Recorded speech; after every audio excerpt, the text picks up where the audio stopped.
I'd managed to listen to every Beatles album at least once. I was gonna. Poor bastard. Some of them are good, some of them are not so good. I almost watched A Hard Day's Night, but I thought it was not really going to add much to the podcast, so I'm not wasting 2 hours of my life watching a Beatles movie. Better off watching North by Northwest if you want a train-based film to watch. I haven't seen that. Oh, is that the old Alfred Hitchcock film? Yeah. It's a beautiful film. Yeah, It's amazing. I've never seen it. No. What a great film, man. I've not seen that many Hitchcock films, actually. I've only seen... North by Northwest is his best, Rear in Window? my opinion. Rear Window's good. Window's really good, actually, as well. But good old Jimmy Stewart, man. Yeah, it is a good film. It feels ahead of its time, even though you can tell, like, production values it's not, but story-wise it is. Oh, Martin's gone for some red light. Moonlight. Hell yeah. That's the Baphomet light right there. That's the Velvet Underground. Have you got your pentagram drawn out?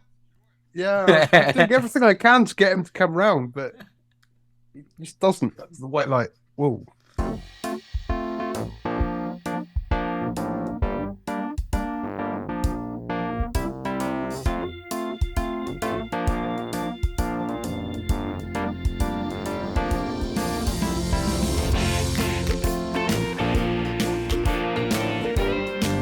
Hello.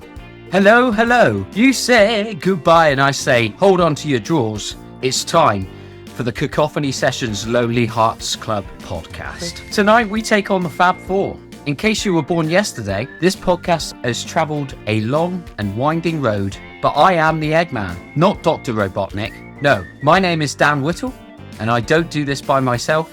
I get by with a little help from my friends. And they are Martyn. Hello. I'm Martyn, and I don't have a one-liner. Okay. Tom? You realise that tin food is just for crackheads and wars? That's supposed to be a question, but I fucked it up. Sorry. Dan B. I'm addicted to collecting vintage Beatles albums. I need help. It's a good one, difficult too. to get. So welcome to the show. Whether you're watching this on the free opening sample on our Cacophony Sessions YouTube channel, listening in on one of the various podcast platforms, or even if you've given 5 of your kindest pounds to provide me with a hatchel income and watch the full podcast in all its video glory on our Patreon, join us as we discuss our favourite Beatles albums, our favourite Beatles songs, our favourite Beatles themselves, and the best cover versions of their songs that there are out there. Hit us up on Facebook, send your tweets to @CacSessionsPod, and point your angry fingers over the YouTube comments section after you've subscribed to our channel for your takes and your opinions on our takes. Bells, whistles, plugs, likes, Baphomet, and jazz fusion. It's time to slaughter those long-haired sacred cows from Liverpool. Or perhaps not. We'll see. As a warm-up, though, it's time for the quickfire quarry blast, uncovering the buried gems in our collective minds. It's time for Does It Slap? Don't trade a podcast where the jingles are crap. So let's take a good song and ask, does it slap? It's a song called Ethel by Murder Capital, and I think it's one of the most emotionally heartbreaking songs I've heard for a long time. It's beautiful. It's like Interpol maxed out. It's absolutely wonderful. I know Tom has heard of Murder Capital. You recommended them to me at some point. The song Ethel is absolutely beautiful. If you like post-punk, Fontaine-style guitar stuff, check it out. It's amazing. So it's a really good nomination, Martyn, but Does It Slap requires 2 of the other people. I know the song, and I agree, but neither of the Dans will have heard of it because it only came out a couple of weeks ago. Just watching the music video, it's got a very attractive woman smoking melancholy, and it's got 2 chickens cooking in an oven. It's confusing. I'm in. Can I then posit I Feel Loved by Donna Summer? Yes. Is that not on there already? No. No. All right, one of the most important songs ever recorded. Rhoda at its best. Yeah, you win can have the that award one. for first important of the pod. Without that song, there is no dance music, no Daft Punk, nothing. I'm sure it would have come eventually, but that song is the spiritual successor to... It was Italo disco, stemmed from what Moroder did in that song. Very important. Love Donna Summer. before we get on to tonight's main course, some topical appetizers. Who's got the news? Who's got the blues? Dan B, you're back after a couple of episodes sitting out. So give it to me straight, Dan. What's popping? I've become very middle-aged and middle class. We're looking at moving house. My recommendation to anybody is don't ever move house. No. Stay where you are. Stay indoors. Remain indoors. Moving house is just an absolute scam. You're going to just have to pay money for every little thing that you do, even if it doesn't require any help. Don't do it. Apart from that, done nothing. Just don't move house. Please take that on board. Sound advice. Tom? I've been doing a lot of listening to music. I think it will be linked on the blog at some point. I've already linked it on the blog. That's it. I'll keep updating it with each post that I put up on there. Yeah. This year, I'm back on the new releases again. I did a big catch-up session where I listened to about 110 albums in their entirety in the past 3 weeks. 67 of them I liked. The rest of them I didn't. 100 Reasons new album. I'm going to recommend that one here because it's of bands that from the early 2000s that you really wanted to reform and to see live again. 100 Reasons aren't going to be high on that list. Yet this album is every bit as good as they were at their peak, I think. Colin Doran's voice is still strong. They've still got a good chorus. It's really poppy. I didn't want to like it. I wanted to go in and think this is just like emo for people who haven't grown up. But it's actually really good. On a completely different note, I'll do more reviews of records on one of our news episodes, I'm sure. Yeah.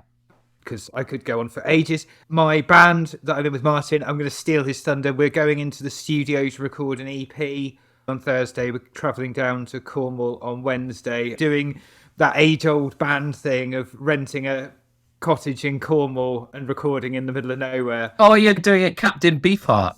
Yeah, we are that stereotype now. That's what we're doing next week and just been getting ready for that, really. Cool. Martyn, anything to add? Yeah, Tom totally stole my thunder because I wanted to talk about going to the recording studio. That's what he does. It's what he does. It's going to be my first experience in a professional recording studio. I've recorded at DBS with you, Dan, and we did that whole thing and that was fun, but this is going to be different. It's going to be a whole weekend of just hanging out with the band and recording and in an actual professional recording studio. It's going to blow my mind. I'm going to be like in my absolute heaven.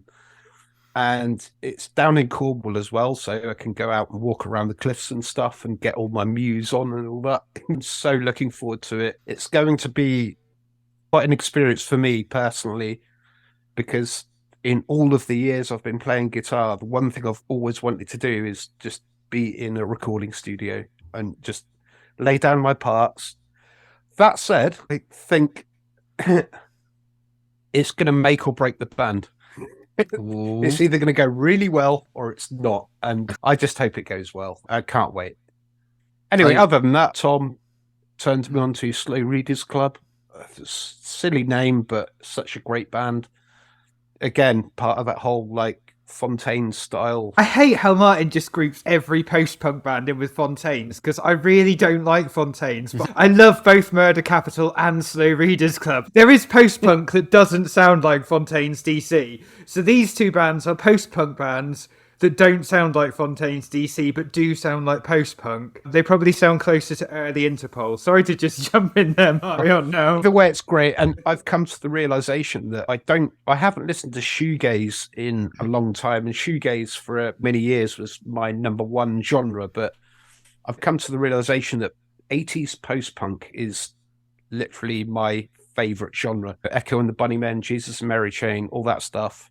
I've been getting into Jesus and Mary Chain again recently, like revisiting them and enjoying them a lot. I think post-punk is, for me, the most perfect genre ever. It's so great.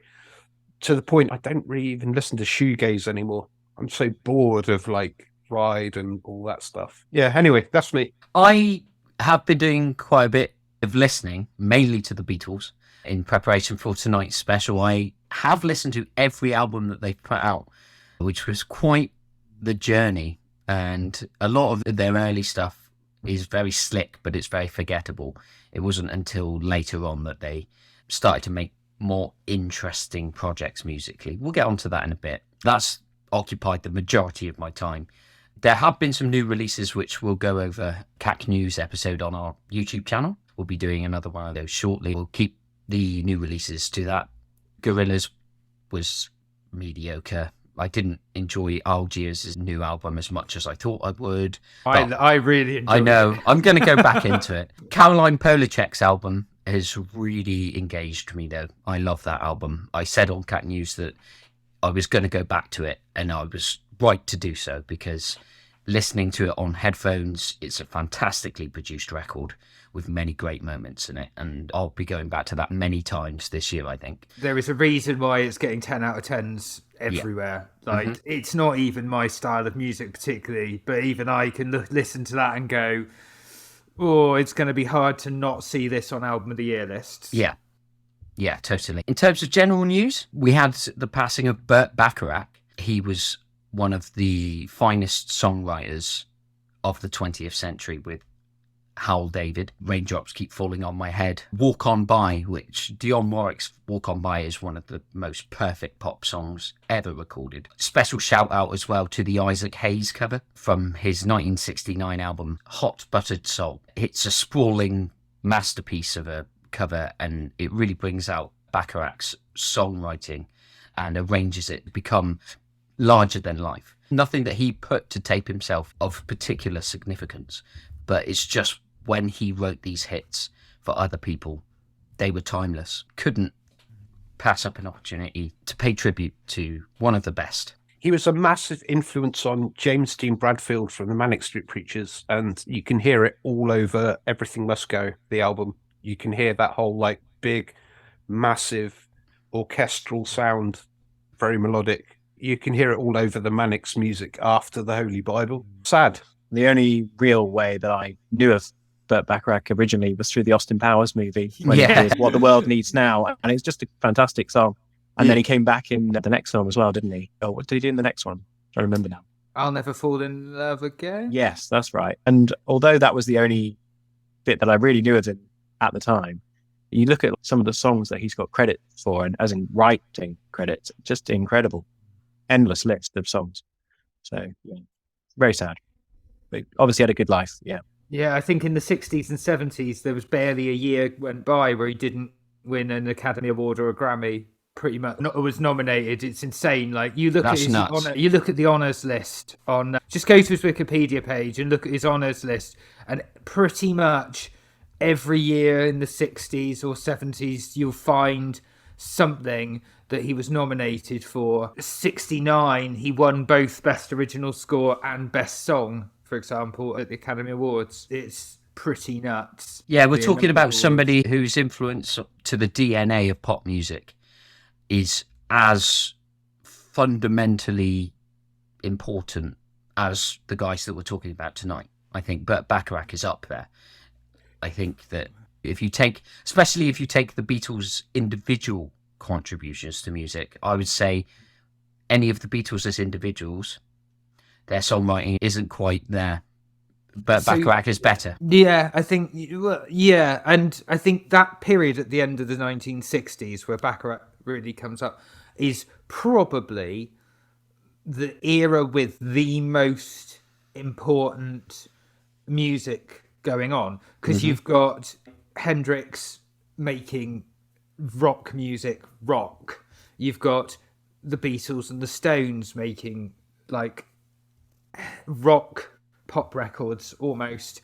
You've got Steve Reich doing his tape experiments, which go on to create dance music as we know it, and those sorts of sonic experimentations. I'd say dance, electronic music as we know it. And then you've got Burt Bacharach writing songs that are, classics. It's a fertile period to name check the guy on my t-shirt, Mr. Stone. Funk originated from the late 60s. Sly and the Family Stone, especially Larry Graham's bass work. I listened to There's a Riot Going On from 1971 the other week, and it's such a sparse album, but a really influential and important album. And James Brown was doing similar rhythm experiments after the Famous Flames, when he had the likes of Bootsy Collins in the JBs. It's such a wonderful period, the late 60s. And yeah, we're going to get into it in a bit with perhaps the most important group of the time, because we're about to kick back and we are about to delve into the Beatles.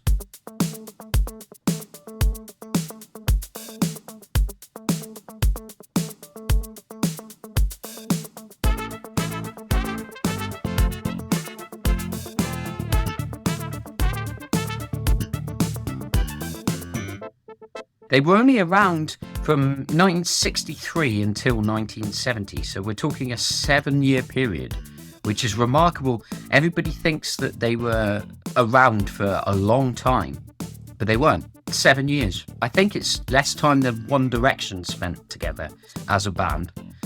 But yet, all of these albums are regularly listed on the lists of greatest albums of all time. So there's got to be something there. The best place to start, I think, is albums. My favourite album is Revolver from 1966.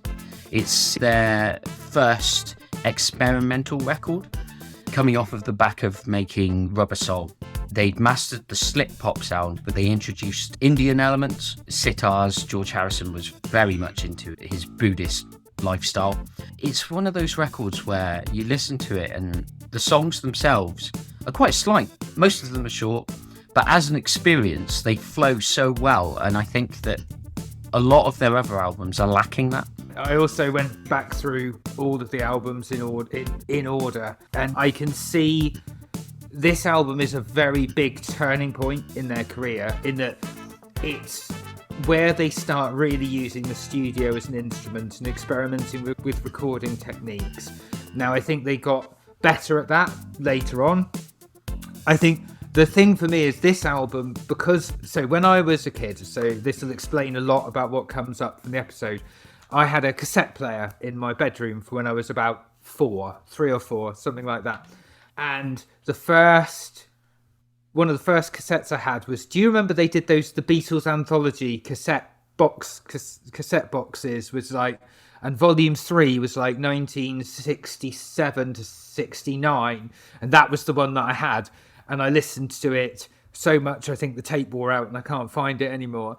So that era for me has a lot of nostalgia. So for me, Revolver, I listened back to it, it doesn't have that nostalgia for me, because I think a lot of us of our generation, we grew up listening to the Beatles because it's what our parents listened to. No, I was never a Beatles listener growing up. I didn't start listening to the Beatles probably until I was a teenager at very earliest. I would say I'm similar as well, where my parents growing up, like my mum, we grew up in the early 90s. My mum used to listen to Radio 1 at the time. So we'd be listening to some pretty terrible early 90s pop. I probably didn't get into them until my early 20s, where you experience music on your own time scale. And I always had this opinion of the Beatles that they were some weird old person, overrated version of One Direction from the 60s, because I didn't know their music. Yeah. Or at least I thought I didn't. That was the thing. You're thinking of the Monkees. Yeah, do you know what? I probably was, but obviously at the time I was completely oblivious. I had no idea. I just assumed they were some sort of 60s version of a boy band that had no real substance to them. And now that I've become a lot more familiar with them, I couldn't have been more wrong. And I know people out there think, oh, they are quite simplistic, they are quite basic, whatever. I disagree. I think they've written, between the 4 of them, just countless classics. And yes, they're generally quite shortish, simplish songs, but the range that they have, it really stunned me when I really got into them. They're not just a simple pop band. They were obviously really popular with the girls of the time, and they had that same thing that One Direction had, but they were a lot more musically gifted, I think, and that's what I was really impressed about. And Revolver, like Tom said, is a change in their sound, and they do try and get a bit more, like George Harrison's Indian influence is definitely showing. I'm going to put a comment out about albums generally, if that's all right. Yeah. I don't think the Beatles are a good albums band. I don't. Their albums have a few good songs in them each, and then quite a few sort of all right, averagey songs. I think the Beatles are a great band to go, right, let's put their greatest hits on, and you get a good array of various types of music just from listening to some of their, not just their singles, but some of their better known songs, because they are generally the better ones. This album is one of their better ones. I agree with you. When we were asked to pick a favorite album, I don't know if I really have one.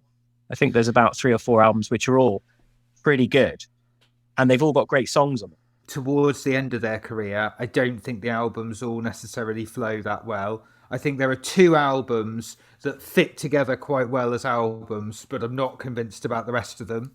There is a lot of filler on all of their early records. I think even when their albums flow better towards the end of their careers, there's still a lot of filler. It's just flows in better. This album has 6. For me, there are 6 songs on here that you can say to anyone in the street and they'll know them. You know? I don't know if I agree. You've got Taxman, which is a classic. Eleanor Rigby, which is among their most popular best song songs. on this album. Yeah. I don't think so. I don't think so. No, but I don't think so either. I do think, though, in discussing Eleanor Rigby, I believe it may be the greatest second song on an album of all time. It occupies that territory of getting past the intro and setting up for something bigger, and it does it perfectly. Then you've got I'm Only Sleeping. That's probably not up there. The 6 I had in mind that everyone would be able to sing back to you pretty much would be Taxman, Eleanor Rigby, Here, There and Everywhere, Yellow Submarine, Good Day Sunshine, and Got to Get You Into My Life. They're the 6 that I think everybody knows. Now, I know there are other ones on there that like you guys probably like better, and there are other ones on there that I like better, but those 6, I don't think you can deny that pretty much everyone in the street will know. Yeah, I wasn't really that familiar with Here, There and Everywhere before. I've heard it many times because I've listened to Revolver many times, but when I revisited it the other day, it felt like filler. It's the chorus of it. Most people would be able to sing that back to you, I think. Maybe it's because I didn't get into the Beatles until later in life, because as Dan has said, when I was a kid, I also felt that they were a 60s pop phenomenon in the vein of the Monkees. Growing up, and having a vague awareness of bands from the time, I always assumed that the Beach Boys were the musically talented ones, and then bands like the Monkees and the Beatles were just pop rip-offs of that. But in going back and revisiting a lot of music from that period, I think that Revolver especially is better than Pet Sounds. Oh, that's fighting talk, man. I am not agreeing with you on that. Not a chance. I'm with Tom on this one. Man. There's no way I'm going to agree to that. There's no way. Sounds is on its own fucking platform. I love Pet Sounds. I really think it's an exceptional record, but I truly believe that Revolver is the one good album, start to finish. I'm going to walk that back a little bit, because saying that the Beatles only released one good album, it's not something I want to carry when I present a music show. Just watch the YouTube comments coming in after that. Exactly. Yeah. But I think it's the one album that I would say I can listen to it, and every track to some extent carries an energy level from start to finish that I don't think the other records have. I'm sure we're going to get onto this, because I think that one of the biggest problems I have with a lot of Beatles albums is their insistence on letting every member of the band have at least one song on the album that they wrote themselves. And I think that many of the Ringo songs across their discography are so much weaker than the other songs that they're writing. But I think that Yellow Submarine is perfect for Revolver. I think that it fits the mood of the rest of the album, to the point where I'd say that on Revolver, Yellow Submarine isn't the worst song. I would say that is For No One, the Paul McCartney joint towards the end. I'd say that's the most boring song on it, and the one I would probably skip 9 times out of 10 if I'm in a rush. Revolver, it comes together for me as a more condensed experience than Pet Sounds. I know they're similar lengths. Pet Sounds for me, but then Revolver isn't the era of Beatles that I know as well. Your favourite album? It was a toss-up, because there are 2 Beatles albums that I would say hang together well as albums, and that's Let It Be, actually surprisingly hangs together very well as an album, and my favourite is Abbey Road.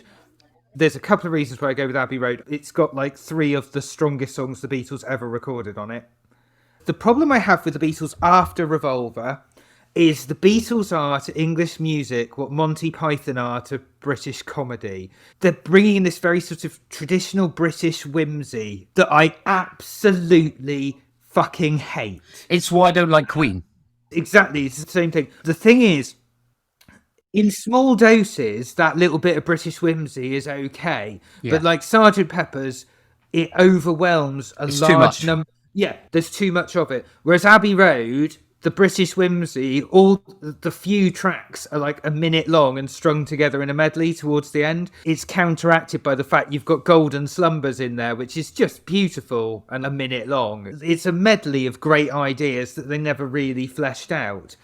It's got Here Comes the Sun on it, which is up there with their best songs. I think it's got Ringo's best song, which is Octopus's Garden. No. Come Absolutely not. Together on it and Something. They're both fantastic. as Yeah, well. I think I really loved, as a kid, I always loved Maxwell's Silver Hammer. Nope. And I love that track. The vocal performance on Oh Darling is really good. She Came In Through the Bathroom Window, I've always loved. That's a great song. I like Since that I was a kid, and it's less than 2 minutes long. So yeah, it's got a lot of their strongest songs. For me, I don't think there's any filler, and the bits that are close to being filler are short enough for it not to matter. I think that potentially it could be their best record. I think it's one of the few times where the track listing makes sense. Come Together, you open with that. That makes sense. The ending of it, where it goes into the end and that tiny little Her Majesty skit at the end. But the end is a perfect ending to their career. Yeah. This being the latest album that they ever recorded. Let It Be was actually recorded before Abbey Road. Yeah. Problem I have with Abbey Road, though, is it contains Maxwell's Silver Hammer and Octopus's Garden in the first half, and I hate both of those songs.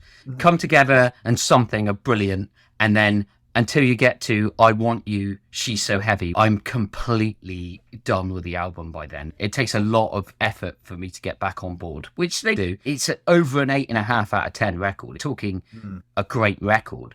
I just don't think it's as exceptional as Revolver. I disagree, obviously. Yeah. I think But that's what we're here for. Yeah, that's what we're here for. I think for me, there were 3 Beatles records that my mum had on vinyl when I was a kid.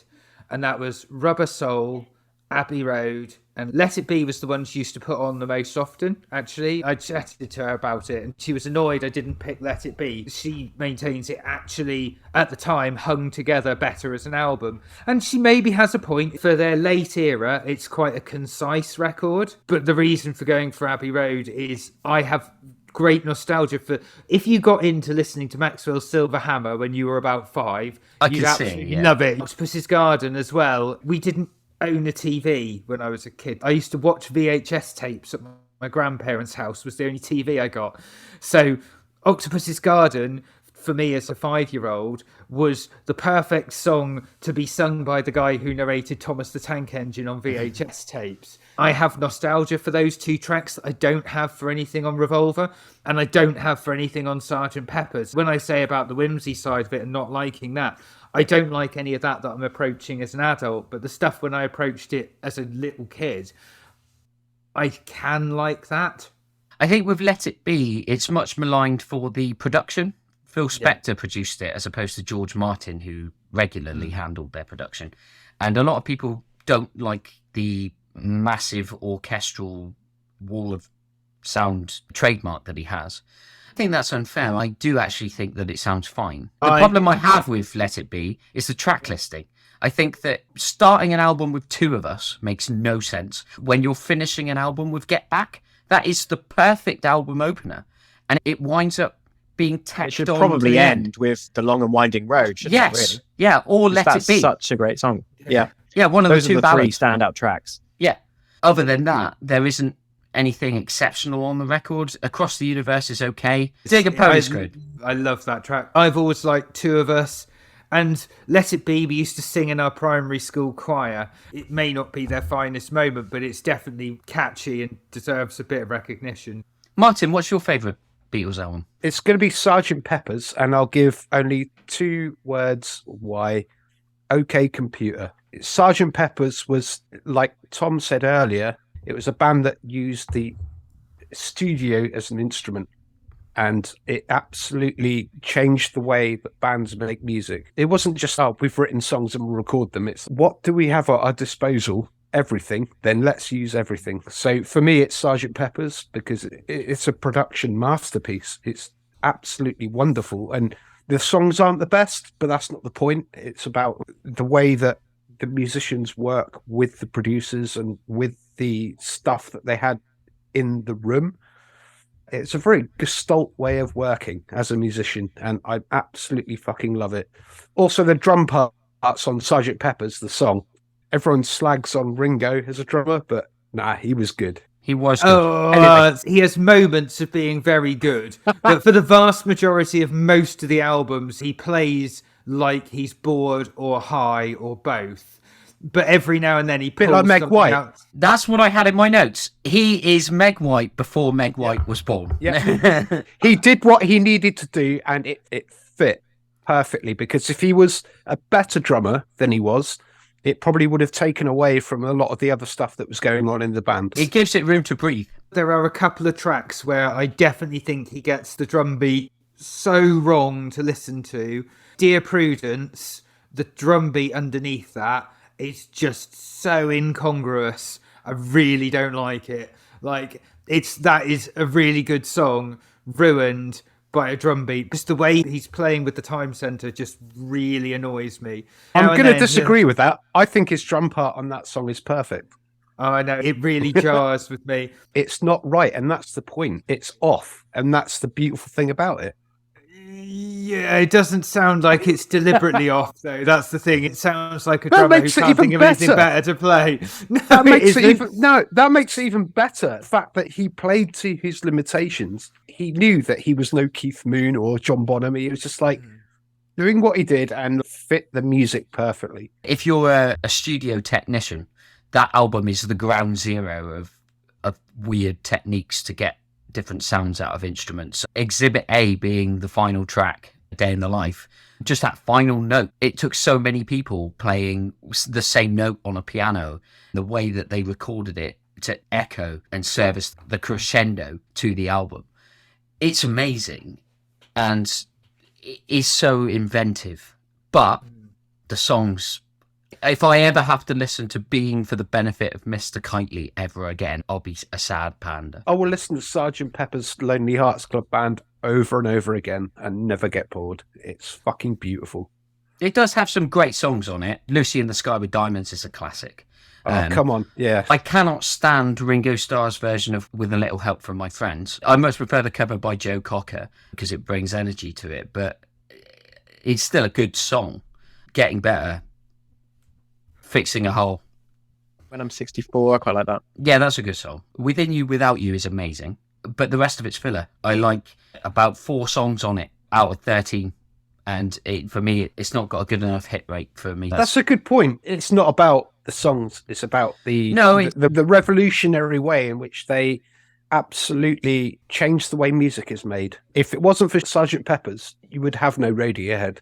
It's as simple as that. One of the most important albums of all time. It's important to remember that when we're discussing the Beatles, because we're not just discussing some songs that were made in a 7-year period. There's so many facets to what makes them so relevant in 2023. Many decades after they finished recording as a band, we're still talking about them as a culture. Society still has time for the Beatles. And it's because there's other facets, such as the impact that they had on recording techniques and the way that they became so famous as individuals within the context of a band. So they were the first band where people would have a favourite member of the band. Before that, it was just you're either the front man or that's it. Nobody knows who the horn player is. They brought personality to pop culture. What massive bands were anywhere near as big as them before this? They were the first ever giant band, really, when you think about it. Before that, you had lots of very big solo artists, or you'd know the lead singer, but you wouldn't know like the instrumentals behind them. Yeah, it was composers. So somebody who'd be popular would be Duke Ellington, and it would be his orchestra playing songs that he'd composed. Whereas when the Beatles become big, suddenly it's the people making the music that are the celebrities fronting the whole thing, and they've gain this mass popularity, a hysteria, and suddenly they're accessible to children, teenagers. They almost created pop culture as you know it today. And what's odd is they did it by essentially starting off with quite derivative pop rock. Yeah. Really. Yeah. Like their first record particularly wasn't doing anything particularly new, but sold loads. Yeah. And all their follow-ups did. This is what I find odd about the Beatles. We remember them now for the late 60s to the 70s, for the choruses on, and I think as well, the other reason we remember the Beatles now is their songs always sound better in your head than they do on the record. Bear with me on this. So, if you walk round, you can sing the chorus to Yesterday, or probably the whole song, off by heart, and in your head, that song sounds amazing on the recording. And then you go back and listen to the recording, and it's a little bit insipid. It's basic. Yeah, strength of the vocal parts, particularly, is why and the recordings. I find it amazing how they got big off the back of doing stuff that everyone else was doing well, and then they just carried on, and then they didn't do the weird experimental stuff until after they were already the biggest band in the world. They were covering the Isley Brothers and contemporary acts. If you put on any of their early 60s albums, it doesn't sound any better than something that any rock and roll or soul R&B bands were putting out. It's all very much just generic 3-minute pop songs. I think you've also got to remember as well, the Beatles were 4 lads from Liverpool who hung out as mates, and they're all very good looking lads. And like, it goes beyond the music. It goes into like the image as well. They looked good on posters, didn't they? Speaking of image, how is Tom all 4 of the Beatles on Please Please Me? I had a look at that cover, and I couldn't tell which one you looked like most. So I came to the conclusion that you are all 4 of the on that album cover. You're a pop culture icon, Tom. Yeah, something like that. If only that was in fashion today, I'd be sorted. Dan, what's your favourite Beatles album? You haven't said. I don't really have one. I know we were forced to pick one. When I want to sit on the fence. At gunpoint. Yeah. Go behind the scenes here and say that we were made to pick one. Conveniently, should I say, I picked one that nobody else had done. Although, again, I could be swayed for any of the other 3, to be honest with you. I went for the White Album, or the self-titled album. But it's got problems, don't get me wrong. Oh, yeah. It's the longest of all the albums. Did you listen to it in full? No, I did not. Yes. Nobody listens to the White Album. Because I got fed up with it. So there you go. It's my favourite in the way that it's got a few tracks that I really like. I really like Back in the USR. I really like Blackbird, While My Guitar Gently Weeps. I love those songs. Yeah. I said it earlier. Every album has a few songs that I love.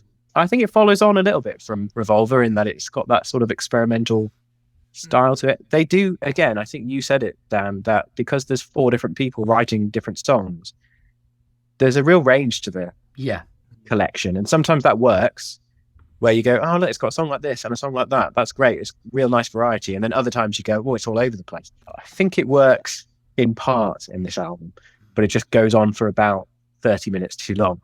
Yeah, I think this album has the highest number of classics on it of any of their albums. But that's 1,000 Monkeys with 1,000 Typewriters, isn't it? It was the best of times. It was the blurst of times. If you're going to make a 90-minute double album in 1968, nowadays, putting out a 90-minute double album when bands on average, release an album every 3 or 4 years, it's impressive. But putting out a 90-minute double album when you released an album, the year before, it's... And the year after. Even like every prolific artist who's releasing albums like that is going to put a shed load of filler on that 90-minute album. Yeah. Looking at you, Prince. Hey, okay, I'm saying it now. Think Emancipation is a more enjoyable listen than the White Album. No. It's twice as long, but that's because I'm a Prince fan. You're right. I think it does have the most highlights of any Beatles album on it because it's got some really excellent tracks. Back in the USR, Dear Prudence, While My Guitar Gently Weeps, Happiness is a Warm Gun, Blackbird, Why Don't We Do It in the Road, Sexy Sadie, Helter Skelter, and the one that I actually hated but now think is genius is Revolution 9. When you get to that 8 minutes 22 seconds, upon listening to the rest of the album, does it build enough to earn that status as an experimental bit of history. Congratulations, you're the first one who ever did that. Yeah, I listened to it all the way through, and it makes Revolution 9 work because of how big the album is. Good nights at the end, but Revolution 9 is this culmination of all they've been doing up until that point. I think it does work, but only in the context of the full album. Outside of that, it's just random noises. We'll move on to songs, because it goes hand in hand with a lot of the album talk. So my favourite song is also on Revolve, and my favourite song is the closing track, which is Tomorrow Never Knows. And I think Ringo Starr's drumming makes this song exceptional. I think it's absolutely brilliant what he does on that. Because of his limitations, nobody else would think to play such a clunky, tom-based drum beat. And I think it's phenomenal. It's got just the right amount of sitar fading in at the start with George Harrison's influence there. The vocals are great. It's got weird sound effects. It's only a few minutes long. It's funky, which is not found on many of their records. Danceable sound. And I just think it has everything that I want from a Beatles track. The moment I loved Tomorrow Never Knows is from a TV show. Martyn, you'll be familiar with this. There is an episode of Mad Men where Don Draper sits down at the very end of the episode and puts on Tomorrow Never Knows. It represents how things are different from this point. Got goosebumps. It's a culture shift. Absolutely. And that song resonated with me then. I watched that show maybe about 5-6 years ago, and I've still never been able to shake that song. The song that I will go back to the most, the Beatles. There are other songs that I love, but with a lot of Beatles songs, either the ballads or the more high concept songs, sometimes I have to be in a specific mood to seek it out and listen to it. Whereas Tomorrow Never Knows, I can put that on any playlist, whether it's amongst Prince songs, whether it's amongst David Bowie songs, whether it's amongst even some hip hop. It's got a similar beat. It sounds like something that an early 90s hip hop record could have employed as a sample.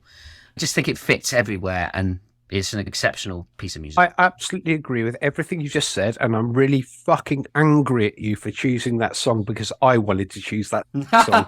It's my favourite Beatles song too. It's a proto-shoegaze song. It is just absolute beautiful, like a drone. It's what a lot of my favourite bands do. They'll take one chord, and you don't need a bridge, you don't need a chord progression, you don't need a chorus or anything like that. Just like one chord, but fucking noise experimentation over the top, and that's all you need. I fucking adore this song so much. Ringo's drumming is the best thing about it. It's just a wonderful tune. Being a big Brian Jonestown Massacre fan, you can definitely hear where this song was so important in that San Francisco new psychedelia movement that I'm really into. It's not even really a song. It's a piece of music. It's an exploration of musical sound. It's one of the few recordings from the Beatles that I think sounds massively ahead of its time. I think a lot of Beatles songs, even though they're timeless classics, that they were recorded in the late 60s, whereas if you heard Tomorrow Never Knows and you didn't know what it was, it could pass for a late 70s record. It could have been recorded yesterday and it would still sound fucking amazing. It could be on Remain in Light by Talking Heads. It's that absolutely. Kind of vibe. It would have fitted quite well in a lot of what was happening in the mid-1990s as well. It's a very good piece of psychedelia. Mm-hmm. This is one of those times when I say that Ringo Starr isn't the greatest drummer and he doesn't always get it. I will agree on this one, he does get it right. It's a great piece of psychedelia and I can totally see why you like it, and it's great. There's a great cover of Tomorrow Never Knows by, they never did it live, but when Ride did it, you would think that Ride wrote it. It's very early 90s shoegaze. You wouldn't have known it was a Beatles song if you didn't know. It's that good.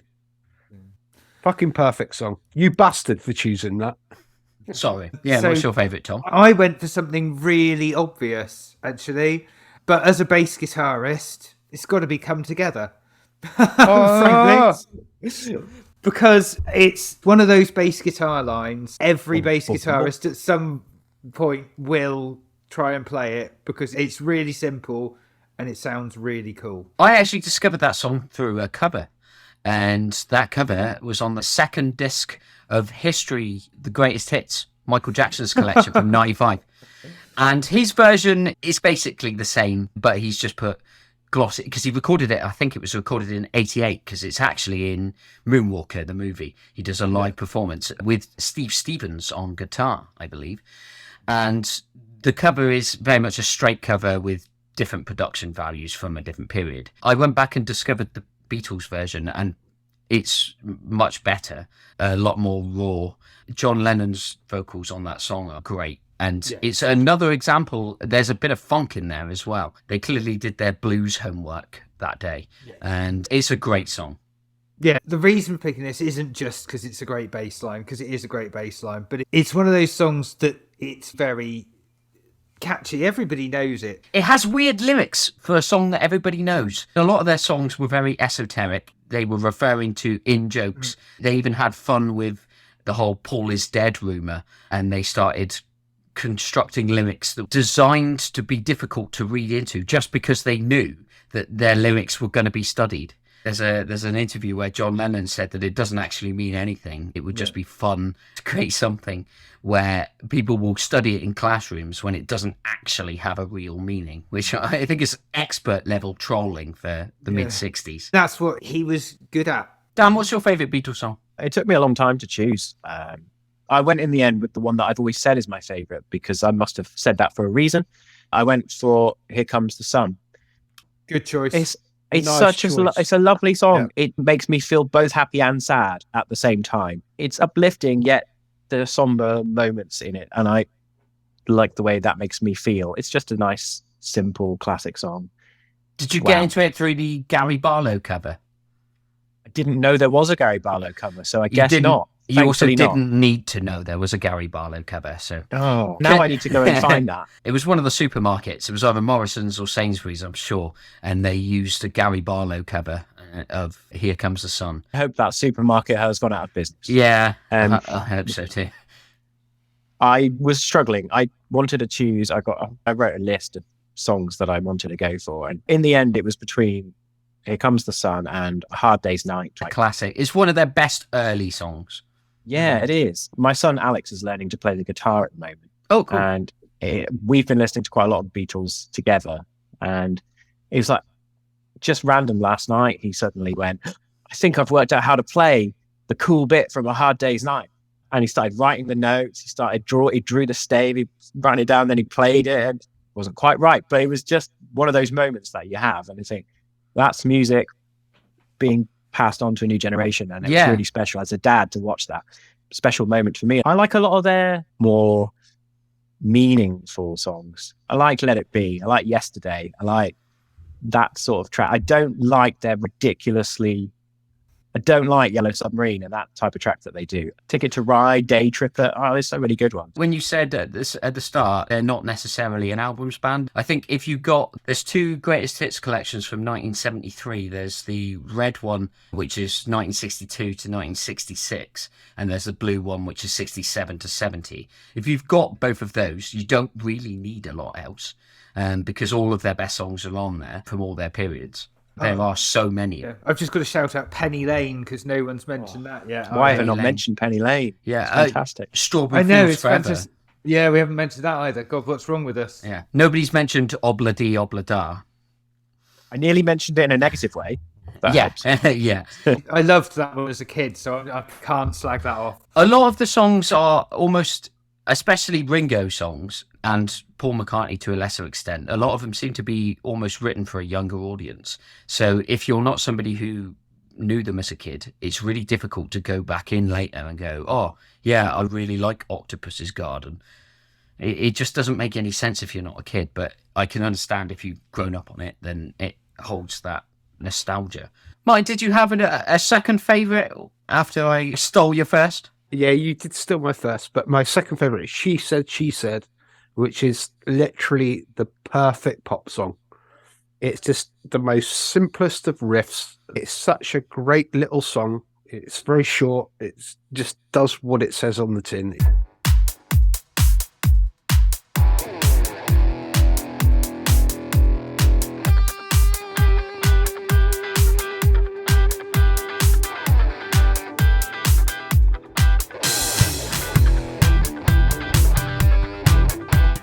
time to explore our favourite individual Beatle, because I think help put some light on some of the opinions that we've had and why we favour particular songs. I've got a bit of a theory with the individual members, and I'll explain who is my favourite. But I think that if I'm looking at the Beatles as a band, I think that John Lennon is the head.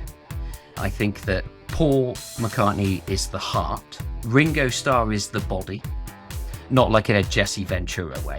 George Harrison is the balls.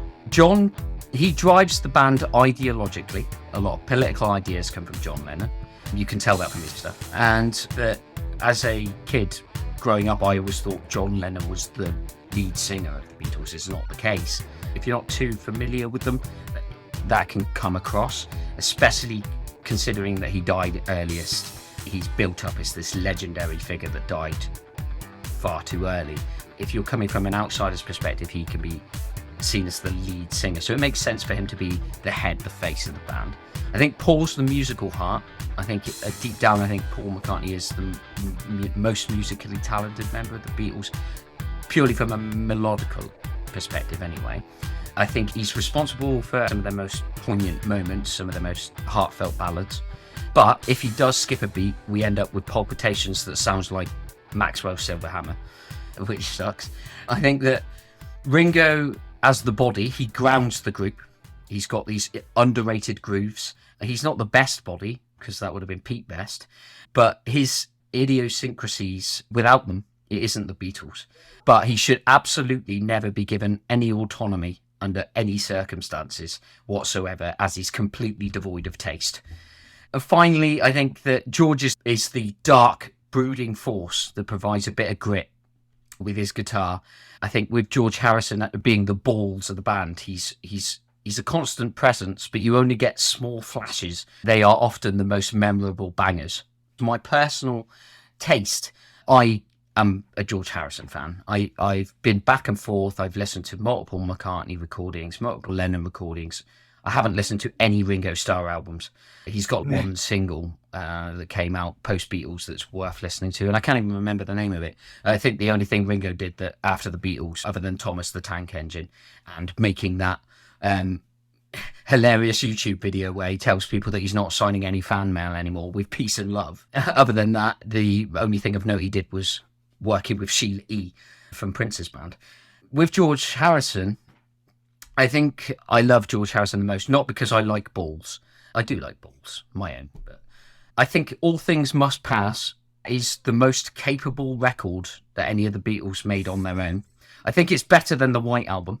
Pound for pound, he has the best songs within the Beatles. He doesn't get to write that many, but I think when he does, he's got a better success ratio than Paul McCartney and John Lennon. He is a bit of an Indophile, though. So everything ends up being about Hare Krishnas with sitars over it. So you've got that risk. But I think all of the Beatles are essential. I think you can't have the Beatles without those four people. I don't think any of them had a special solo career. Even John Lennon, he was only making records for 10 years after the Beatles, and I think by 75 he'd lost his mojo. I loved the early stuff with the Plastic Ono Band. Cold Turkey, Instant Karma are great. After that, Imagine. Double Fantasy. Double Fantasy is okay. Half of it's okay. The other half is Yoko Ono. And I'm not a Yoko hater. I do appreciate what she brings to John and his art, and I think she does have a place on some of those songs in the background. But on Double Fantasy, he puts her up front on half of the record. I'm not listening to that ever again. I don't mind it. I think his songs are all stronger than hers, but his songs are very strong. Starting Over is a good final single to go out on. Yeah, I think so. George Harrison, the best thing he did after the Beatles, he was in the Travelling Wilburys, wasn't he? Yes, he was. Yeah. But he wasn't one of the best members of the Travelling Wilburys. It's really hard to say who the best members of the Travelling Wilburys. You go through who's in the Travelling Wilburys. Jeff Flynn. Or Tom Petty, or Roy Orbison. It's Roy Orbison. It's the Roy Orbison is the correct answer. No, it's not. It's Jeff Flynn. Jeff Flynn was the best member of the Travelling Wilburys. They also managed to do some trolling, didn't they? Because they only made 2 albums. Yeah, Volume 1 and 3. Yeah, Volume 1 and Volume 3. That's a great joke. I like that one.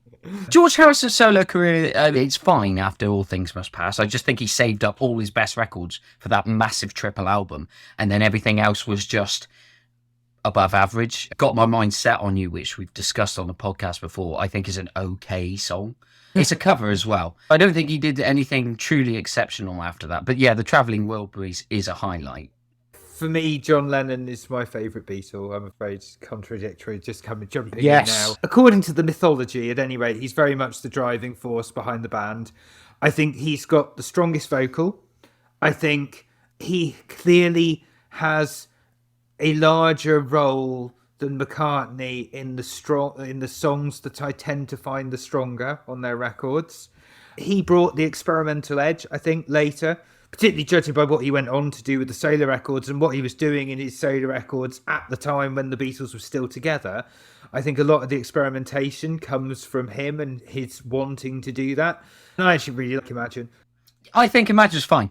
Of the Beatles, I think his solo output proves everything I liked about the band really came from him. Paul McCartney's solo career, there isn't a word that I can It's not very good. It's not even that, because there's a lot of it. He's been by far the most prolific, and not just because he's still alive. Yeah, he is still. Even before Lennon died, McCartney was making the most albums. He has McCartney in 1970, straight after they break up, which is, I think, okay, but ends amazingly with Maybe I'm Amazed, which is one of the greatest songs any of them made. Then Ram, which is okay. It steers too much into indie folk for me to really get on board with it. Then a lot of the Wings albums are very mediocre. Band on the Run is an exceptional song, but there's... isn't it? Have you listened back to it recently? This is my problem. Yeah. Band on the Run is half of an exceptional song. It's two good songs. Right, yeah, two songs, one good, one not so good, that have been jammed together. It's funny because it seems like nearly every Wings song is very much working in the same way that A Day in the Life worked. The Beatles, it's almost like you can't write a verse and a chorus that fit together, so you'll just write two songs and cut them up and stick them together. They're not even necessarily in the same freaking key, and it just you've got the verse bit that's like all synth driven, which is boring, but then when the Band on the Run that comes in, that's good. Yeah, and then it goes back to being shit again. It's a good chorus and not much else. That's true with a lot of Wings. It's true with a lot of his solo stuff, not just the Wings stuff. I'm more familiar with the Wings stuff. And then he did duets with Michael Jackson, which are painful. Say's a good song.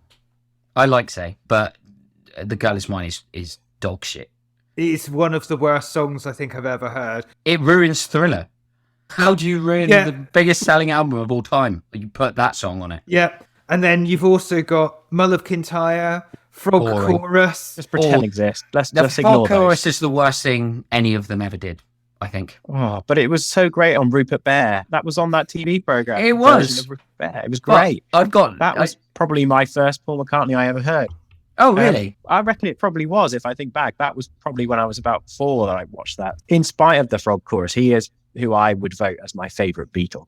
I'm glad we can have some talent. Because I just think he was the most talented musician. Probably why I'm going to go with him. There is a quote which is misquoted. It's not actually John Lennon, but apparently, I think it was Burt Bacharach, the comedian, who made this quote, but people have attributed it to John Lennon. A reporter apparently says, "Is Ringo the best drummer in the world?" And Lennon apparently says, "He's not even the best drummer in the Beatles." Yeah. What he's implying there was that Paul McCartney was the best drummer in the Beatles, because actually when Ringo quit briefly during the recording of the White Album, he recorded the drums for Back in the USR and a couple of other tracks. Oh, okay. And they were really good. So not only was he a very good drummer, but obviously his bass playing was phenomenal.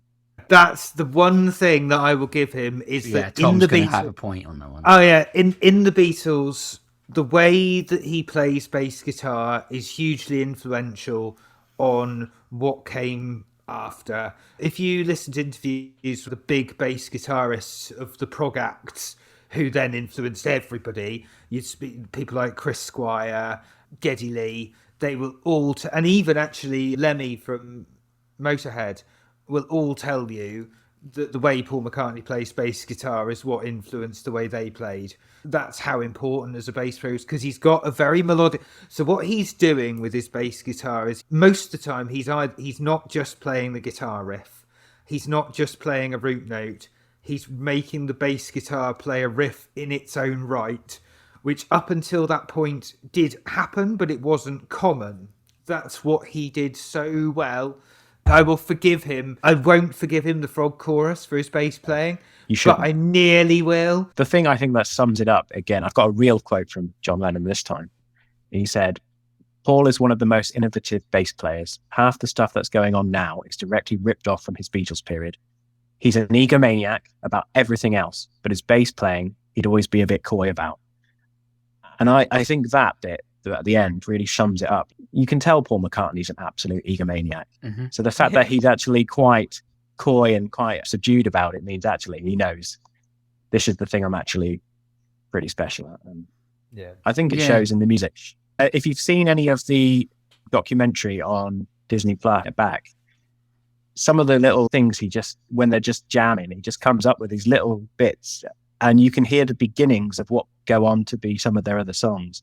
He's just got a really good natural, I think, ability to come up with just cool sounding bass riffs just out of nowhere. And I think that's really talented. That's why he's my favorite. I also another reason my favorite, I prefer his vocals to John Lennon. I like John Lennon's vocals, but I prefer some of the more ballady songs that we talked about. And to be honest, I think McCartney's the lead vocalist on most of the ones I like. He does seem like a bit of a prick, though. Yeah, you're speaking to somebody who's just spent the last week, and I've listened to, I think, 6 Paul McCartney albums in a week, which is too many for anybody, even Paul McCartney. I think that he is incredibly talented, and that's why I think he is almost like the heart of the Beatles. And I think you're right. He's a phenomenal bass player, but he has no filter, and he just insists on, for every great song that he releases, there are 5 awful songs that he's put out with and promoted as heavily. Just from some notes on his solo material, if you'll indulge me. We're on about best Beatle, not best solo artist. Okay, let's clarify that. It's important to measure the solo material as much as it is within the Beatles, because I think it allows you to see why they fell apart, because they were all so different. And I think if they'd all stayed in harmony, the Beatles would have been a better group. I think they fell apart because they were all chasing love in different avenues. Paul McCartney fell in love with Linda, and John Lennon had Yoko Ono. George Harrison was married to Patti Boyd, who would go on to have an affair with Eric Clapton and inspire the song Wonderful Tonight. Fun fact about Wonderful Tonight, it features an early appearance of Marcella Detroit, who would then go on to be in Shakespeare's Sister. In terms of listening to Paul McCartney solo records, McCartney 2 is a fine album, but all the high end sounds like Paul was spending quite a lot of time in the bathroom and just decided to move the equipment to him. But all he could carry were funny Echo Kids microphones. It has more energy than the first album, though. Good to see him try some new wave style music. When he moved on from Wings, I think he became, for 1 or 2 albums, he became a bit more urgent. A few bugbears on the album, though. The song Temporary Secretary, for 1 bar of it, he sings Temporary Secrétaire, when if he'd sung the full line in French, switching up Secrétaire Temporaire would work. It would be a more interesting switch. But then who am I to argue with the guy that wrote pledge.meatfreemondays.com? You can do it right now, please.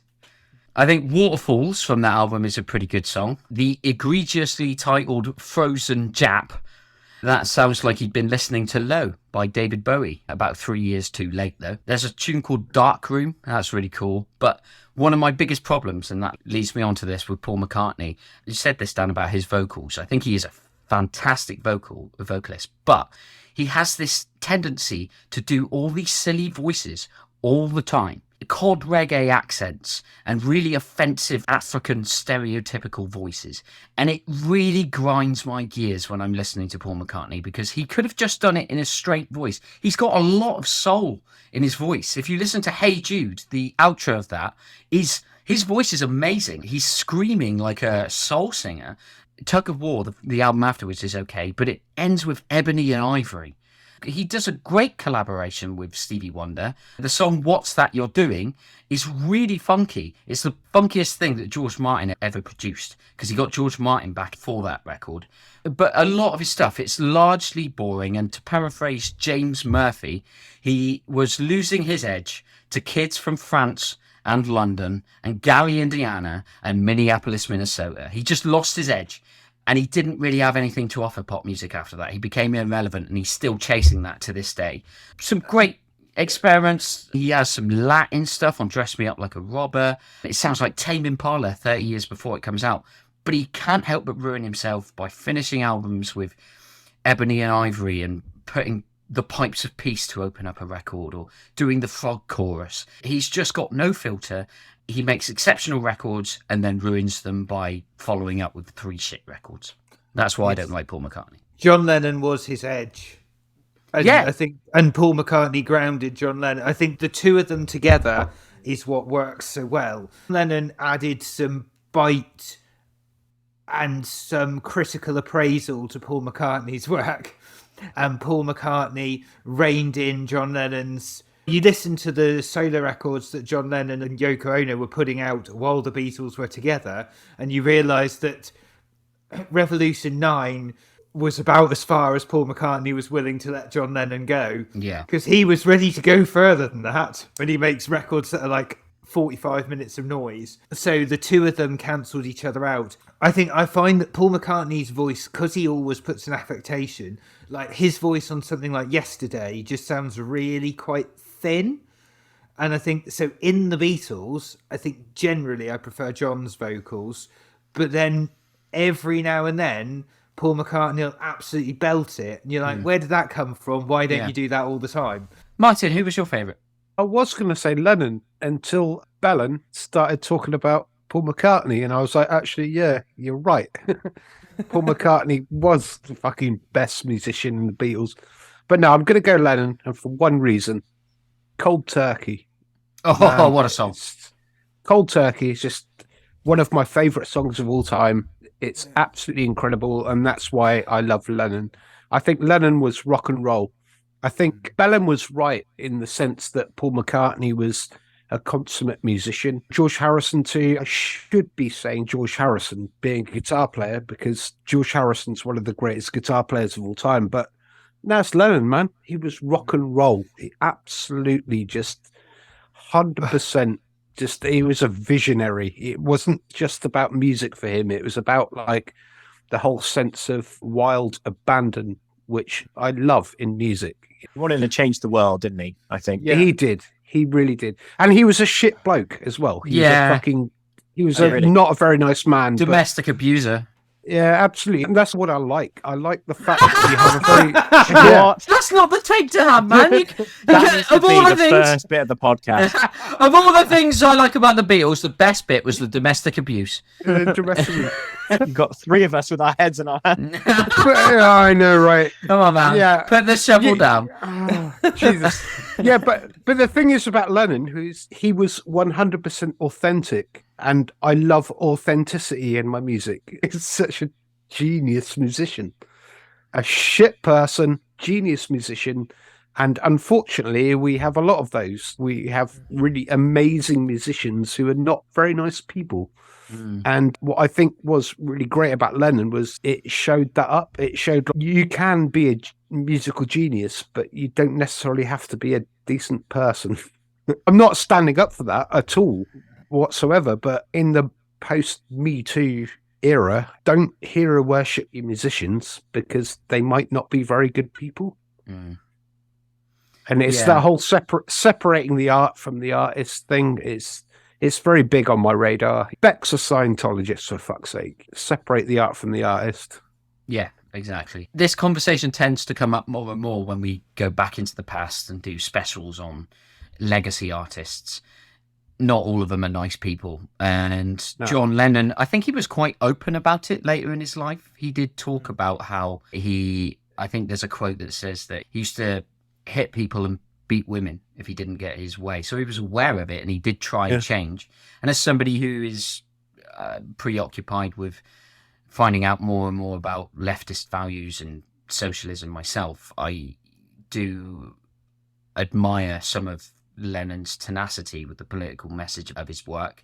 I don't always think that it was that well directed. I think sometimes the message got lost a little bit. I think the method, for instance, in Imagine, I can see what he's getting at in terms of it's ultimately a song about leftist revolution, but I think that it's a bit overly simplistic when you have lines like "imagine no possession." People then have that unfortunate misinterpretation of what he was getting at as just being like a hippie in a commune, and we should all abandon our possessions. When you look at Karl Marx, it talks about private property, and I think that's what John Lennon was getting at, the abolition of private property, as opposed to not owning a phone or he had a bigger message, but I think that the simplistic lyrics of that song do it a disservice.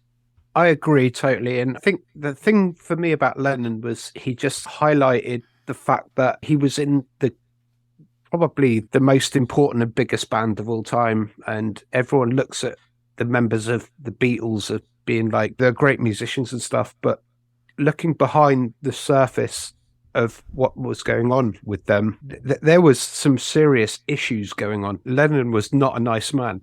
And that kind of carries through to quite a lot of the musicians that we look up. Pretty much every single musician that we all hero worship probably had some problematic stuff going on in their life, their personal life. And Lennon is the standard bearer for not hero worshipping your heroes. Yeah, like Chuck Berry or James Brown. Yeah, Jimmy Page. Talk about the sort of anger between the members of the band. I think there could be an argument for the fact that without that tension, they maybe wouldn't have produced as interesting things if they just said, do you know what, John, you go and do everything and then we'll play it. And then, do you know what, I think without them having those arguments, having that constructive criticisms against each other, maybe some of the songs wouldn't have turned out as well as they did. Yeah, I think that's why Revolver's my favourite album. If you listen to that album, I get the sense that they all had the same mission statement in their head, and they put aside their differences and collaborated as a unit. Whereas the later albums, from the White Album, Let It Be, Sgt. Pepper's, Abbey Road, I think that you can hear that they're almost albums that are made by 4 people making 4 different albums, as opposed to 4 people making the same album.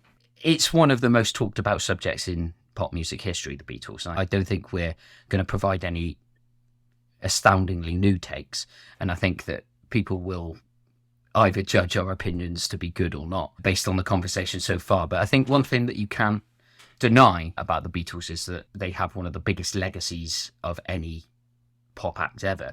And I think the best way to end this podcast, round off tonight's discussion, is by taking a few examples of songs that came after the Beatles that were directly inspired by them in the form of cover versions. There are a number of great cover versions. I did want to start. One of the things, when I grew up and I wasn't that familiar with the Beatles, I was aware of several Beatles covers. I seem to think it's probably a bad take, but most Beatles covers are better than the... Agreed. You are wrong. Absolutely agree. 100% agree. I think that they're the easiest agree. band in history to cover, because I think that there are so many. And maybe it's because they're just really good songs. And as we said earlier, sometimes if you revisit them, they don't sound as you imagined. Covering a song will be able to update the production values and maybe present a song that fits more with how you think the song originally sounded. I think I'd largely agree, apart from, at one point, Yesterday was the most covered song of all time, I believe. I think it still is. There is not a single good cover of that song. Oh, there are. Ray Charles's cover of Yesterday is better than the original, and so is Marvin Gaye's version. They are both better. I don't like Marvin Gaye's version. I was listening to it earlier. A lot more subtle, and it's more of a love song, but I think I'm just a sucker for Marvin Gaye's voice.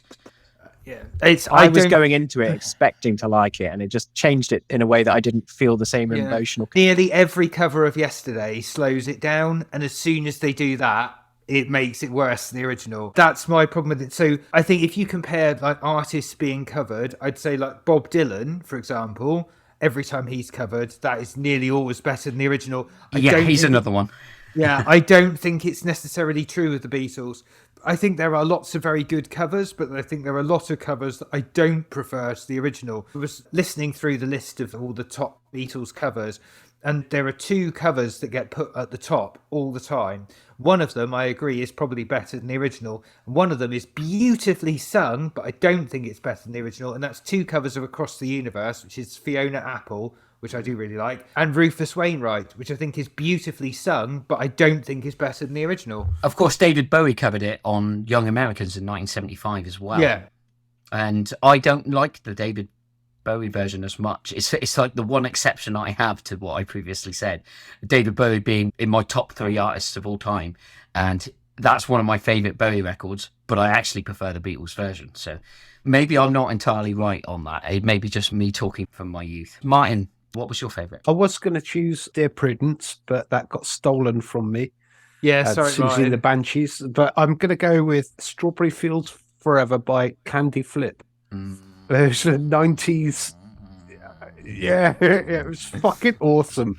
It's awful. Fucking awesome. I've not heard this. No, it's great. It's like a Muzak interpretation with the funky drummer just thrown over the top like a tablecloth. The limp vocals that make me wonder if I'm having a coma. It's like I'm listening to a good song, but all the parts are played on instruments made of shit. It's like going back to the 90s. It's very so 90s. It's so 90s. What's wrong with that? But it's What is just wrong with that? What is wrong because- with that 90s fucking Manchester thing? It's Because fucking we- wonderful. weed is a very different drug to ecstasy, and the psychedelic tinges of Strawberry Fields Forever by the Beatles are ruined by making it about dancing like a dickhead. Yeah, but that's the point. That was the point of the song in the original place, and it was like it's about dancing in a field. It's not You about know, dancing. They didn't have the original doesn't have a dance beat, and it doesn't need it. It's about There's quite a good quote about the Beatles during the original from their press officer. He said, because obviously they've been on LSD, and he said, it was a case of 4 Scousers exploring inner space and just finding more and more Scouser down there. And I think that quite nicely sums it up. It's that LSD trip, isn't it? All they found when they did LSD is more Scouser. It's great. It's very scouse. But anyway, I had my favourite taken away from me, and Dan, you took it. But so the thing is, Martyn, I took your favourite off you, and you went for that over Hendrix. Oh, was it you that took it from me? Yeah. Was it you? Yeah, it was You me. took the Susan. It was me. I took that one because it's the best cover. And then you went for Candy Flip instead of Hendrix covering Day Tripper or Sgt. Pepper's. Well, I'd forgotten about them. Susie and the Banshees had a couple. Dear Prudence on 1984's Hyena album, but also their debut record features a cover of Helter Skelter as well from 1978. And that's really good. Susie and the Banshees are a great band, and they did some really good covers. Susie and the Banshees are one of the greatest bands of all time, in my opinion. The whole post-punk fucking thing. And they kind of they helped invent post-punk, didn't they, essentially? Yeah. They were there at the beginning. Yes, they did. Yeah. I'm going to let Tom speak about my favourite cover. So it's mine as well. This one is definitely better than the original. It's one of the best of Beatles songs, ruined by Ringo's drumming, but this time the drumming's better. I see Dan's face. I discovered this song because this song is a post-punk song that is on Best of the 80s compilations. It's on some like weird Best of the 1980s compilation CD my parents had. Okay. And this song came on and I was like, I love this. I did happen to know it was by the Beatles before, but I instantly liked it better than the Beatles version. It's just cooler, basically. What more said? Cooler is the best term. It really is. Like that guitar part is so perfect. Just it's way better than the original. It adds an edge. Yeah. Dan, you had a really interesting one. Yeah, and I'll be honest, it wasn't one I was familiar with before basically looking up a bunch of Beatles covers. I didn't. So I picked Day Tripper, but by Jose Feliciano. Is that how you say it? Yeah. It's not that different, I don't think, to the original. I don't know. Let's just say there's a nice feel to it. It's very similar. I think one of the things that stands for it is that apparently John Lennon hated covers of their songs, but this was one that actually he approved of. Oh, stamp of approval. You've got the John Lennon seal of approval for this. And it's also, again, it's one of those covers that was at the time. It wasn't years and years later. So I think we're looking at a whole array of covers when trying to choose, all the way from that to Billie Eilish. This is really cool. It's just him and another guy with a big double bass just playing it. Sounds brilliant. I really would recommend people check it out. If you're not familiar with Jose Feliciano, you'll know his most famous song gets played every year, and it's Feliz Navidad. his That Christmas him? song. Yes. So he's a Brazilian, Undeniable banger. Brazilian Latin folk jazz. He's got Joni Mitchell vibes to his music. It's good. I like Jose. But yeah, Feliz Navidad is the one that everybody knows and they don't know it's him. My favourite Beatles cover is obvious for anyone who's been listening to the podcast for, well, any of the other episodes and know that I'm a raging Prince maniac. Because Prince in 2004 covered While My Guitar Gently Weeps for the Rock and Roll Hall of Fame ceremony, which was actually a tribute to George Harrison himself after he died a few years earlier. Most people, I imagine, if you ever used YouTube and have searched for a guitar solo on YouTube, it starts off as a straight cover with an all-star cast. It's got Danny Harrison, who is George Harrison's son. It's got Jeff Lynne, Tom Petty. It's also got Steve Winwood, who is playing on keyboards, who's another great artist in his own right, from Traffic, and Mark Mann, who was playing guitar largely in Jeff Lynne's backing band, and also helped to finish off George Harrison's posthumous 2002 release Brainwashed. And it seems fine. Everything's going according to plan. And then Prince steps up towards the end and is allowed to do his guitar solo. And he just makes While My Guitar Gently Weeps his own song. He takes that song from the Beatles and he makes it his own. He throws his guitar into the air. It never comes down. And Prince leaves the stage like some sort of alien presence. The Beatles song is great. I like the original. But this version takes it to another level and makes it one of the greatest guitar performances of all time. The solo is insanely good. He's showboating all the way through it. He throws himself back and gets caught by a security guard as he's stage diving whilst soloing. Danny Harrison loves it. He's got the coolest outfit on. It's the best Beatles cover. I agree. That is literally the best guitar solo I've ever heard in my entire life. It's got to be up there. As a guitar player, I can say if I could have done half of what he was doing in that solo, I would have made it. It's perfect in every way. Nice choice, It is Dan. the best cover. You've won. This is easily the best cover. If Yeah, I it is. could have chosen it, I would have done. Yeah, I wasn't letting you. I know. But Mark Mann, the guitarist who does the solos in the first half of it, is essentially just playing what was Eric Clapton on the studio version. And he's essentially just mimicking the same licks and riffs that Eric Clapton plays. And then the spotlight comes down on Prince and he just gets given about 3 minutes to absolutely wail. If you haven't seen it, check it out on YouTube. It's one of the greatest performances. Is Prince. I'm not going to pass up an opportunity to have Prince win something on this podcast. And for me, he wins. We can't, because that'll be two things. He can't win because that'll be two in a row. If you haven't seen our Cat News episode, go check it out because Prince is also the best Super Bowl halftime show of all time. I know, and I can't let Prince win too. There are also some other really good ones. I was imagining someone might call me out because it's a live cover. So if I was going to be pushed for a studio cover, I really love the Carpenters version of Ticket to Ride. But that's because Callum Carpenter could sing the phone book and it would have sounded amazing. Wilson Pickett's Hey Jude is also another one that you pointed out earlier. It's absolutely lovely. Yeah. It's better than the original. Yeah. Hey Jude is a Marmite song. You either love it or hate it. I actually love it. I think it's great. But the Wilson Pickett song takes it to another level. It's this Southern soul behemoth and it's got Dwayne Norman on guitar, on the slide guitar. It's absolutely amazing. Wilson Pickett, of course, being the guy who sang Land of a Thousand Dances and various other soul hits with a big, powerful voice. And he makes Hey Jude sound like the soul ballad it probably should have always been. I also really quite like the Earth, Wind and Fire cover of Got to Get You Into My Life. That was pretty cool. That is another one that's better than the original. And I can't remember, it might have been Paul McCartney, but they actually wrote that song to attempt to write a Motown R&B style hit. And then it was covered by Earth, Wind and Fire. And I think it was Paul McCartney said that's what the song should have always sounded like because it gives it the funk energy it needed. One cover I'm going to mention because it was mentioned in our group chat by another member of the podcast who's not here tonight. Jim. And I've got to mention, Godhead's cover of Eleanor Rigby because I'm pretty sure I remember that being in the charts for ages. I don't actually like it at all. I quite liked it. Industrial metal version of it. It's very 2001.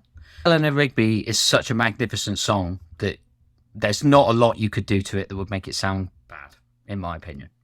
Oh, I think anything being done to it would ruin it. That's almost the way I would see it. Well, it's not an idiosyncratic song for me, like a Purple Rain would be, where I don't think you can cover Purple Rain because everything about it is what Prince brings to the performance. Whereas I think the strength of Eleanor Rigby is in the songwriting. I think it's a well-constructed song, so I think it lends itself well to cover performances because the power of the song is in how it's arranged.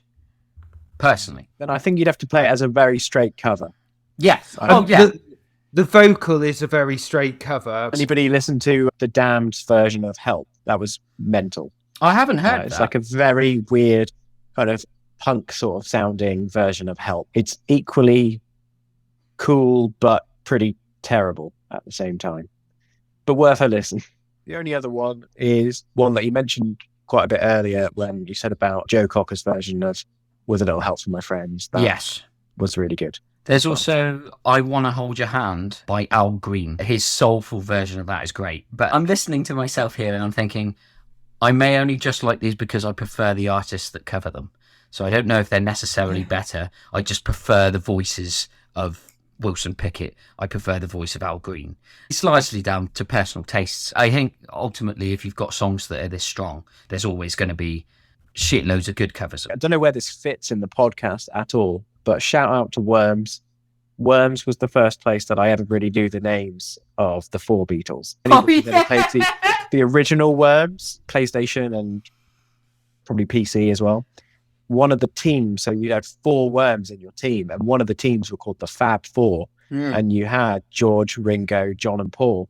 I remember and that. That was my very first introduction to those beings. Well, I think that just speaks for how much of an impact they've had on pop culture. As I was saying earlier, pop culture almost starts in the mid-60s with the Beatles, as we know it now, with big album releases, heavily promoted singles, and recognisable band members that have an army of adoring fans.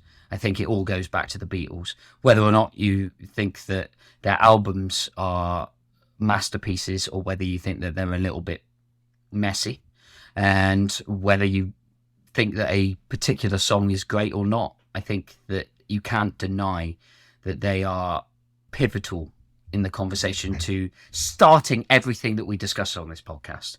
So all of the conversations that we have about various forms of rock, pop, soul, the Beatles are the CT extinction genesis of it all. Yeah, they created a meteor crater the size of Mexico, killed all the dinosaurs, and then created a new world that we all live in now, which has pop stars that we hate being thrown in our faces and all that kind of sinister side of fame.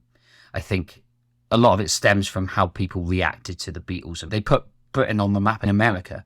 No band has ever really captured the same success from here as the Beatles did in America. There is one British band that broke America as well as the Beatles, probably. And that's their contemporaries, Rolling Stones. No, it's One Direction, isn't it? Oh. I hate to say it, but it's true. I don't want that to be the case. They were massive. Yeah, they were. There was the British invasion that the Beatles started into America, so bands looking to break America. So you had the Kinks did fairly well. The Rolling Stones did fairly well. None of them matched the Beatles, but they did well enough to make a living out of it. I actually thought the other day, I'm going to go back and listen to a One Direction album. I think if I can go back and listen to the Beatles 1963, 1964 records, then compare them to what One Direction made in, say, 2011. That'll be an interesting comparison. But I've already ruined my street credibility by listening to Pipes of Peace, Tug of War, Ebony and Ivory, so many bad songs. I can't have One Direction also showing on my recently played for the moment. So we'll have to go there another time, I think. That might be another episode. Listen along to One Direction.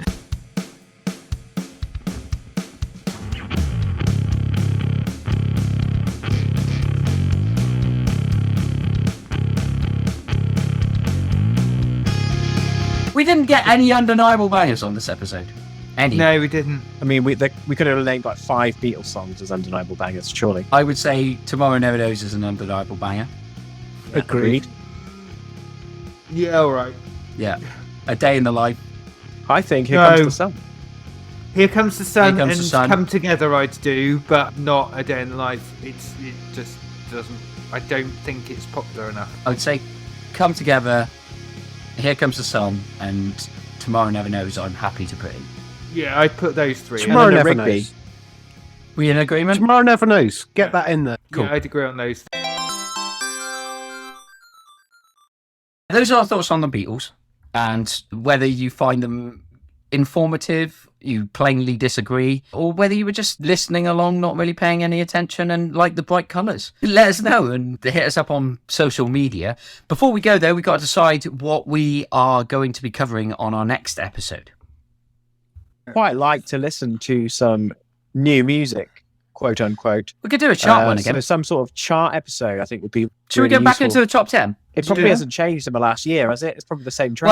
Well, we did the UK one in 2021, and then we did the US chart in 2022. Should we do So- something stupid like the It was Japanese? painful. I'm not doing the Japanese chart. How are we going to fill 2 hours when none of us understood any of the lyrics or what has happened? Who knows? I think what we should do is it's been almost 2 years since we looked at the UK chart, so we can go back in. I'm sure it's changed since then.